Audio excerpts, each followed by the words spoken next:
Welcome to the 7th Step, joined by special guest, Grandma Knees Over Toes. You like doing it with your toes down? I like it that way. Is Good, that all right? good, yeah. It doesn't matter if you stand all the way on it or toes down. Hands in front, Okay. okay, all the way down. Uh-huh. This would be like the first level of doing this, but realize that underneath this, there's still the levels of, go ahead and go down. I'm gonna Okay. assist you. Okay. There would still be the levels of a high amount or a low amount of assistance. And then, if you look at where the hands are, let's do one like this. Good. Now go up. Now the closer those hands are to us, the tougher it's gonna be. So try one here. Okay. Yep. Good.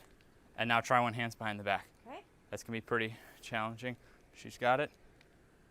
Ah. There it is. Now, it's 100 reps, but again, it's a personal thing.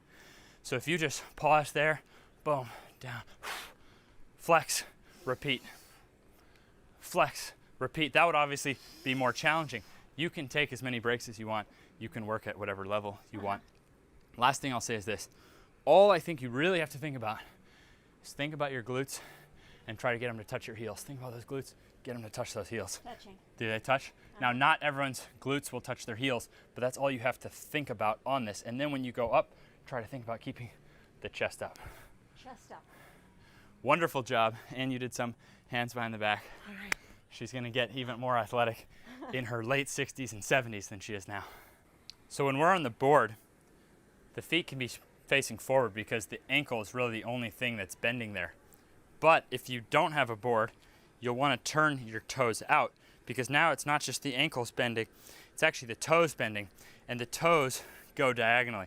So this, trying to reach those glutes to the heels, can still work for your 100 reps.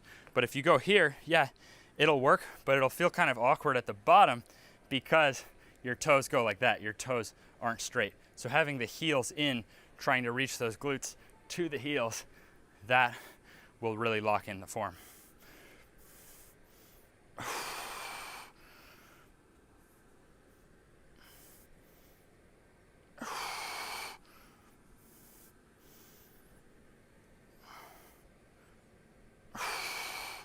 The VMO 100 has a lot of gains to give, but you might get a little bored with that, and that's totally okay. For this step of the workout, there's a totally separate option you can do. Instead of 100 reps, 25 reps each leg, one at a time. Let's look at what we're doing.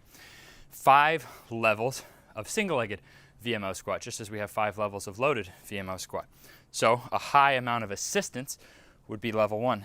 We want to control all the way down, pause at the bottom, and explode up. From a high amount of assistance, we'd progress to a low amount of assistance. This is going to give a little less help. From a low amount of assistance, we want to progress to no assistance with the arms reaching out. So notice I'm going to control, stay under control all the way down. Really trying to reach my glute toward my heel, exploding up. Now from there, having the arms extended, as we bring the hands into the body, it gets tougher. So something like this would make it then tougher. Still controlling, controlling, controlling, controlling. Glute toward that heel, exploding out. And then the toughest would be putting the hands behind the back. Same thing, controlling, not letting it break me.